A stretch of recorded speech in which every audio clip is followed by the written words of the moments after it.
പാലക്കാട് അന്തരീക്ഷം തെളിഞ്ഞതാണ്. പക്ഷേ രാഷ്ട്രീയ കാലാവസ്ഥ അത്ര അങ്ങോട്ട് തെളിഞ്ഞതല്ല എന്നാണ് മനസ്സിലാക്കുന്നത്. ആരോപണം പ്രത്യാരോപണങ്ങളൊക്കെ ആയിട്ട് ഇങ്ങനെ പാലക്കാട്ട് രാഷ്ട്രീയം വേറൊരു വഴിക്കോട്ട് പോവുകയാണ്. ഇതെങ്ങോട്ടോ പോകുന്നു എന്നാണ് നമ്മൾ മനസ്സിലാക്കുന്നത്. എന്താ അവസ്ഥ ഇവിടെ? ഇപ്പോൾ E N Suresh Babu Palakkad CPM ജില്ലാ സെക്രട്ടറിക്കെതിരെ ഷാഫി പറമ്പിലിനെതിരെ ആരോപണം ഉന്നയിച്ച സാഹചര്യത്തിൽ ഒരു കേസ് വന്നെന്ന് കേട്ടു. എന്താണ് ഇക്ബാൽ സംഭവം?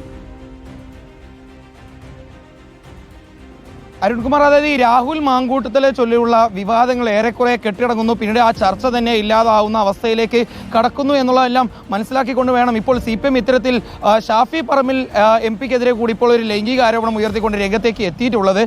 ഷാഫി സ്ത്രീ വിഷയത്തിൽ രാഹുലിന്റെ ഹെഡ്മാഷ് ആണെന്ന് പറഞ്ഞുകൊണ്ടാണ് ഇന്നലെ ഇ എൻ സുരേഷ് ബാബു തുടങ്ങുന്നത്. പിന്നീട് ഷാഫി തന്നെ അധിക്ഷേപിച്ചു എന്ന് പറഞ്ഞ് രംഗത്തേക്ക് എത്തിയെങ്കിൽ പോലും CPM ജില്ലാ സെക്രട്ടറി അത് തിരുത്തുന്നില്ല. ഷാഫിക്ക് എന്തെങ്കിലും ഇതിൽ നിയമ നടപടി സ്വീകരിക്കണമെങ്കിൽ സ്വീകരിക്കാം. അത്തരത്തിൽ സ്വീകരിക്കുകയാണെങ്കിൽ തങ്ങൾ തെളിവുകൾ അടുത്ത ദിവസം തന്നെ പുറത്തുവിടുമെന്നും CPM-ന്റെ ജില്ലാ സെക്രട്ടറി പറഞ്ഞു. പിന്നാലെ തന്നെ പ്രതിഷേധങ്ങൾ ഉണ്ടാവുന്നു പാലക്കാട് ജില്ലയിൽ. പക്ഷേ CPM-ന്റെ മുതിർന്ന നേതാവായിട്ടുള്ള AK ബാലൻ ഉൾപ്പെടെ ഇപ്പോൾ പറയുന്നത് തങ്ങൾ ഈ ആരോപണത്തിൽ കക്ഷി ചേരാൻ ഇല്ല എന്നുള്ളതാണ്. CPM-ന്റെ പാലക്കാട് ജില്ലാ സെക്രട്ടറിക്ക് ഒരു പക്ഷേ തങ്ങളുടെ കയ്യിൽ തെളിവുകൾ ഉണ്ടാവും. ആ തെളിവുകൾ പുറത്തുവിട്ടുകൊണ്ട് ഇത്തരത്തിൽ ആരോപണങ്ങൾ ഉയർത്താം. എന്നാലും തന്റെ കയ്യിൽ എന്തായാലും ഷാഫിക്കെതിരായിട്ടുള്ള ആരോപണവുമായി ബന്ധപ്പെട്ടുള്ള രേഖ ഇല്ലാത്തതുകൊണ്ട് താൻ ഈ വിഷയത്തിൽ ഈ ആരോപണത്തിൽ കക്ഷി ചേരാനില്ല.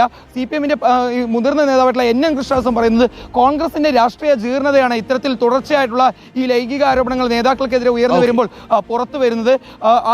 ഈ വിഷയവുമായി ബന്ധപ്പെട്ടത് ഷാഫി പറമ്പിലിനെതിരായിട്ടുള്ള ലൈംഗിക ആരോപണ വിഷയത്തിൽ CPM-ന്റെ ജില്ലാ സെക്രട്ടറി തന്നെ കൂടുതൽ കാര്യങ്ങൾ വ്യക്തത വരുത്തും.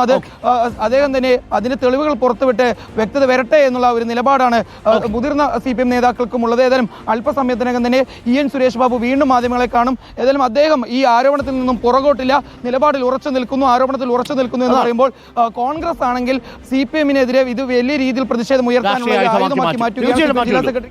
അതെ, താങ്ക് യു ഇക്ബാൽ.